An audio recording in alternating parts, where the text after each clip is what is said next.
Terremoto Dazzi, l'occhialeria trema, l'allarme di Laurent Berton, presidente di Confindustria Belluno Dolomiti, noi direttamente coinvolti, posti di lavoro a rischio. Apriamo con questa notizia l'edizione di oggi di Edicola Belluno, la rassegna stampa di Radio ABM dedicata ai quotidiani bellunesi, notizia trovata sull'edizione del Gazzettino di Belluno, quindi leggiamo l'approfondimento a firma di Damiano Tormen che troveremo comunque a pagina 5.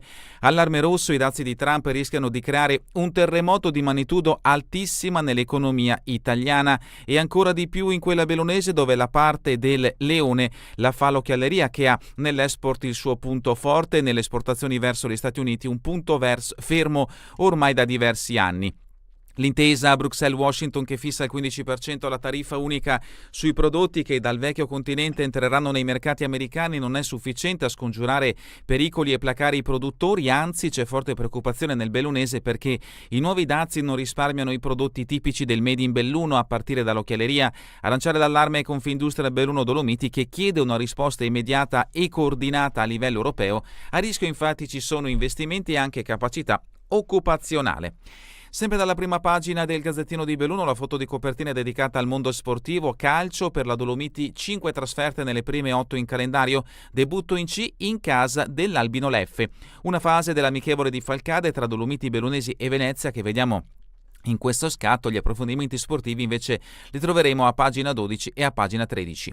Cortina, trampolino, ponteggio ok, decolla il cantiere, sono iniziate le opere per il restauro conservativo del trampolino olimpico Italia di Cortina d'Ampezzo che ospitò le gare di salto ai 7imi giochi invernali del 56. Si lavora sul colle di San Rocco Azuela alle porte di Cortina. Per chi arriva dal Cadore si eseguirà il consolidamento statico dell'alta torre di cemento armato costruita nel 1955 delle tribune. È prevista inoltre la costruzione di un edificio polifunzionale inserito nel terreno a lato. L'approfondimento di Dibona a pagina 9. Fatto di cronaca che ci porta a Fonzasio che ha avuto richiamo sulla prima pagina del Gazzettino di Belluno. Ladri alla Proloco, porta forzata, rubati tutti i soldi. L'articolo di Valerio a pagina 9. Ancora dal capoluogo, Palazzo Rosso studia il nuovo ponte, ma il Bailey resterà fino a dicembre 2027. Nuova proroga per il ponte Bailey, lo stabilisce una determina di Palazzo Rosso che ha inoltrato alla Regione la richiesta di rinnovo della scadenza dei termini al 31 dicembre 2027. Nel frattempo il vice sindaco Paolo Gamba si sta dando da fare per trovare il finanziamento del nuovo ponte sul Piave. L'articolo di Federica Fant a pagina 7.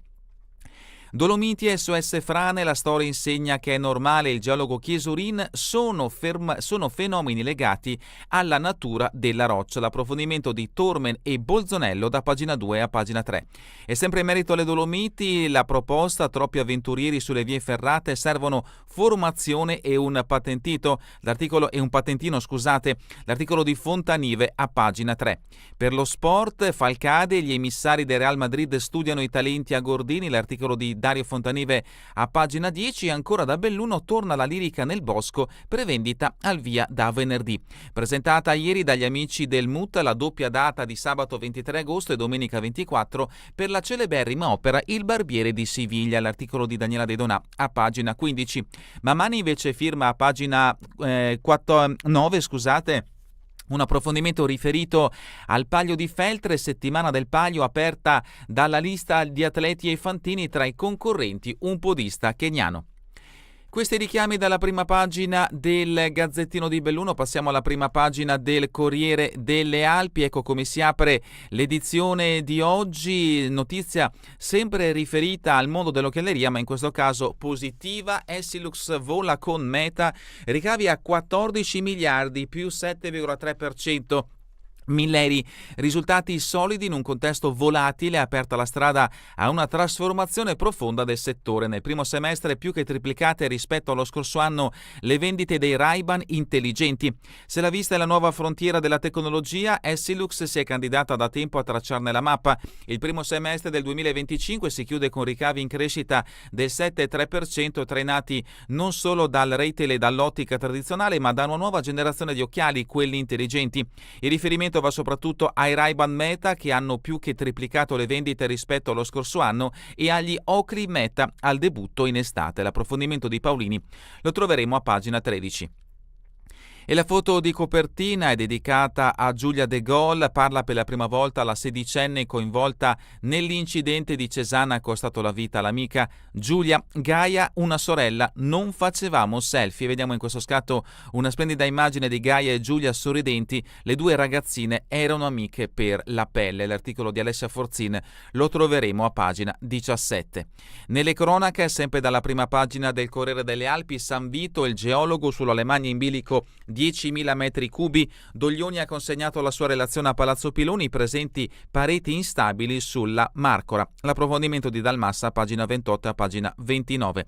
Lago di Alleghe, troppe alghe, mezzo anfibio in azione per ripulire, un mezzo anfibio che taglia le alghe lavorando in acqua, le deposita, poi arriva iniziato ieri a ripulire il lago di Alleghe dalla vegetazione.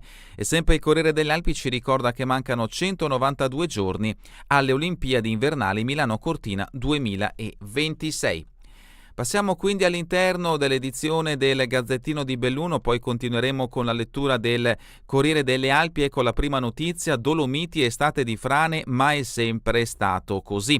2 mesi di crolli concentrati, la lettura del geologo Ennio Chiesurin fanno effetto, però questi fenomeni rispecchiano la natura della roccia dolomitica. E per chi ci sta guardando da Facebook o YouTube, vediamo i 2 crolli che sono avvenuti tra giugno e luglio in provincia di Belluno. Il primo il 14 giugno a Croda Marcora, il secondo il 27 luglio in un pinnacolo del Pelmo.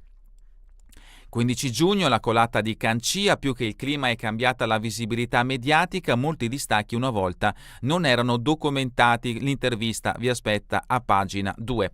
E sempre in merito alla fragilità del territorio montano bellunese, emergenza Alemagna, la provincia chiede fondi straordinari e li chiede al governo con una lettera inviata ieri a firma del presidente della provincia Roberto Padrini e del consigliere con delega Massimo Bortoluzzi. Ovviamente è un periodo estivo, turismo in montagna, pagina 3, assalto alle ferrate, serve il patentino, la guida alpina Valerio Scarpa, c'è troppa improvvisazione, quando sei in quota devi imparare a riconoscere il pericolo, una strategia, corsi di formazione con il CAI o con istruttori esperti. Intanto domenica salvata un'altra coppia a Termine. Il summit, Consiglio provinciale a San Vito di Cadore, il confronto è necessario, il presidente Padrin, faremo il punto anche sui futuri interventi, notizia che troviamo e che troverete a pagina 3.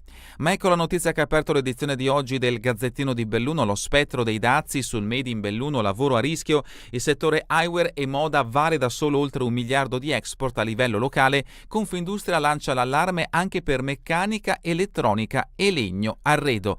L'articolo a firma di Damiano Tormen vi aspetta a pagina 5. L'iniziativa a Regalatte, insieme si può in Uganda, articolo di Federica Fante, una tazza di latte può cambiare la vita ai bambini orfani di parto, sieropositivi, malnutriti o affetti da tubercolosi, è l'ultimo progetto di Insieme si può. E ancora da Belluno la manifestazione con fischietti e trombette a disertare il silenzio su Gaza, in piazza oltre 400 bellunesi, e a Canale d'Agordo spunta una bandiera palestinese vicino alla chiesa dove diceva messa Albino Luciani, ed eccola qui la bandiera per chi ci sta guardando da Facebook o YouTube. Continuiamo con notizie che interessano il capoluogo, ma la viabilità a livello provinciale. Il Beli prolunga attivo fino al 2027, già inviata la domanda di proroga per il ponte prefabbricato, ma Palazzo Rosso sta lavorando per realizzare la struttura fissa. Il progetto risale al 2020, all'epoca costava 6 milioni di euro, ora servono più risorse, in agosto Gamba busserà al Ministero. Il caso buco in strada, allarme dei cittadini, situazione vergognosa e pericolosa, l'acciottolato di via Santa Croce del tutto sconnesso, articolo di Daniela De Donà che interessa una parte del centro storico di Belluno. Siamo invece adesso a pagina Feltre, conti ok, ma cantiere e luci sollevano dubbi, la manovra di bilancio passa, la minoranza però incalza sull'aumento dei costi dell'illuminazione, sull'asilo di Villa Paiera e sul macello comunale. All'amministrazione è stato chiesto conto anche degli ascensori che sarebbero aperti di notte solo per alcuni eventi. Ancora da Feltre, Celarda, estratti i numeri della lotteria, ecco i vincenti. La Mon va noi, è scontro tra PD e provincia sul progetto. L'approfondimento è di Federica Fanta.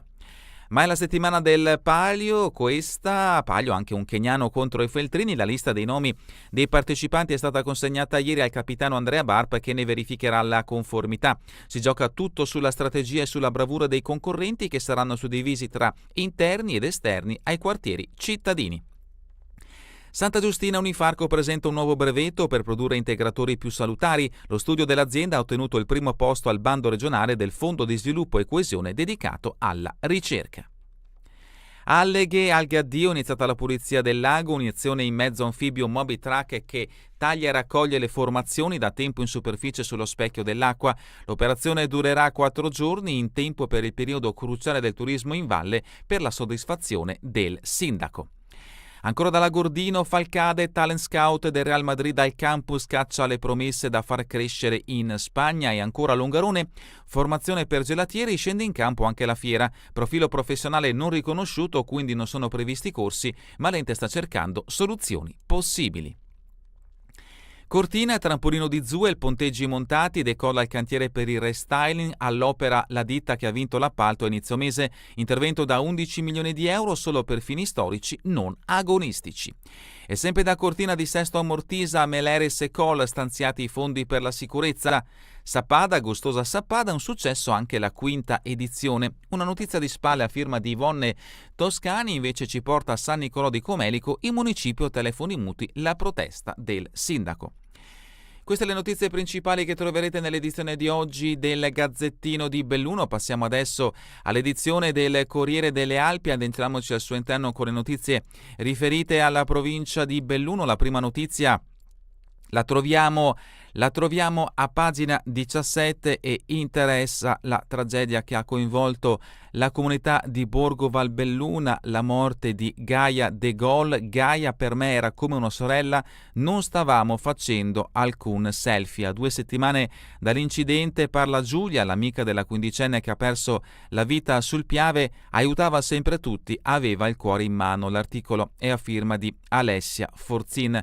La passione per la moto, le mattinate a scuola, i pomeriggi a scorazzare fra i boschi e i prati di Colderuo a prendersi cura dei cavalli, momenti di vita di ragazze poco più che adolescenti unite da un'amicizia profonda, di quelle che si ancorano all'anima e che ti porterai dentro per sempre, da sempre e per sempre, ripeteva sempre Gaia De Gaulle all'amica Giulia. Erano insieme quel martedì di 2 settimane fa a Cesana Beach, quando Gaia è stata travolta da un masso e ha perso la vita. Giulia sta recuperando dalle ferite fisiche, ha le braccia ancora fasciate, ma la riabilitazione procede bene, ci vorrà un po' di tempo. Giulia ci ha chiamati per parlare di Gaia, la sua amica praticamente una sorella. Sull'incidente preferisce non dire nulla perché leggere certi commenti sui social network le ha provocato dolore e rabbia, ma una cosa tiene a sottolineare: tanti giornali, non il Corriere delle Alpi, hanno scritto che eravamo lì per farci un selfie, premette. Non è vero.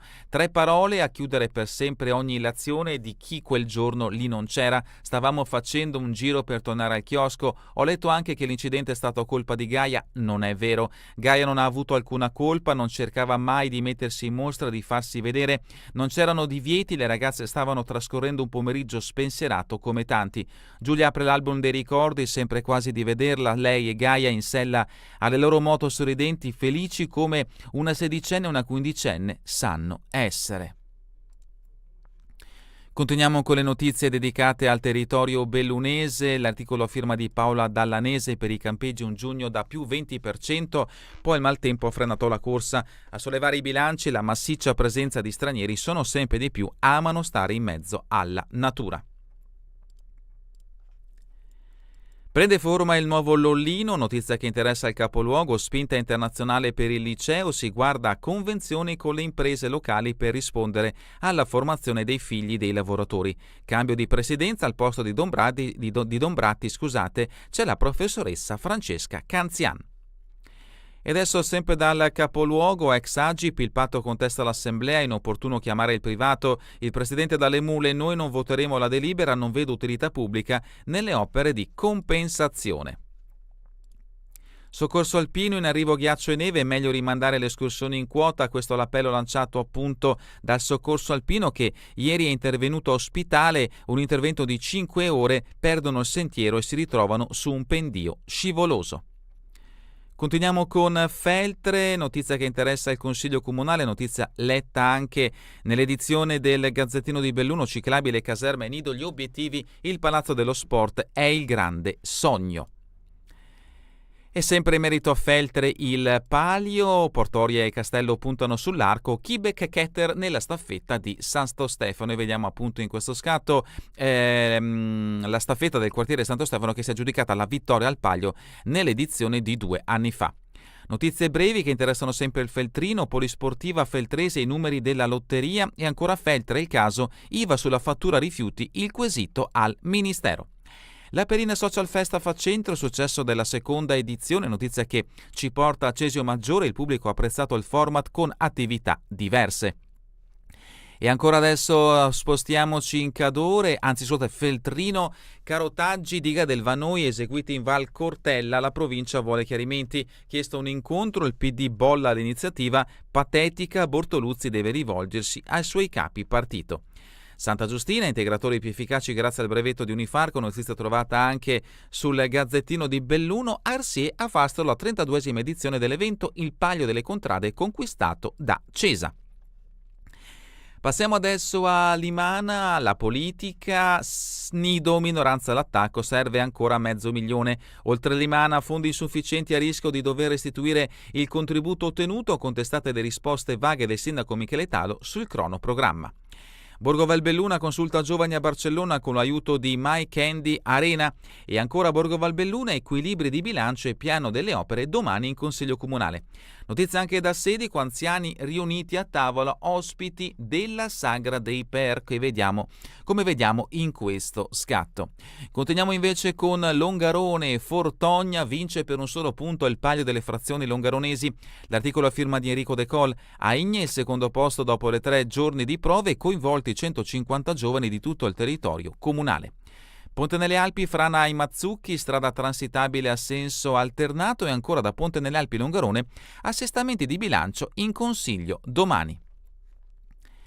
Continuiamo con Cortina, l'allarme dei geologi, altri 10.000 metri cubi in bilico sull'Alemagna, Doglioni ha consegnato la sua relazione su San Vito a Palazzo Peloni, potrebbero scendere componenti singole di pareti instabili del Marcor, all'articolo di Francesco Dalmas. La quota più alta è disseminata di instabilità e si accumula materiale nei canali, lungo la statale 51 l'opera più sicura da realizzare potrebbe essere la galleria Paramassi. E adesso invece notizia che interessa il gruppo Alpini, siamo a Santo Stefano di Cadore, il gruppo Alpini al lavoro in paese, pulizia e sfalci nelle aree pubbliche, è già la terza operazione svolta dai volontari quest'anno, Coluzzi lo facciamo perché amiamo il nostro territorio. È il compleanno di Radio Cortina, in onda dal 1976, celebrata anche la mostra alla Gazzuoi, già in corso i preparativi per il 50°. E adesso siamo arrivati alla loro rubrica Giorno e Notte, il barbiere di Siviglia nel bosco, lirica silvestre al Teatro del Mut. Il tenore Domenico Menini porterà in scena Rossini nella suggestiva location. Lo spettacolo in calendario il 23 e il 24 agosto è la 7ª edizione. E terminiamo con lo sport, l'amico ritrovato, notizia che interessa il calcio di Serie C. La Dolomiti inizia in casa dell'Albino Leffe, dell'ex Sviderkowski, poi debutto casalingo con il Novara il 16 novembre, l'Inter Under 23. E troverete anche il calendario con tutti gli incontri che dovrà affrontare la neopromossa in Serie C Dolomiti Bellunesi, squadra ovviamente della provincia di Belluno. E con questa notizia termina l'edizione di oggi di Edicola Belluno. Vi ricordo che torneremo in replica questa sera via streaming alle 20, domani mattina all'1 ora locale italiana. A voi tutti un buon proseguimento di giornata in compagnia come sempre di Radio ABM, la web radio dell'Associazione Bellunesi nel Mondo.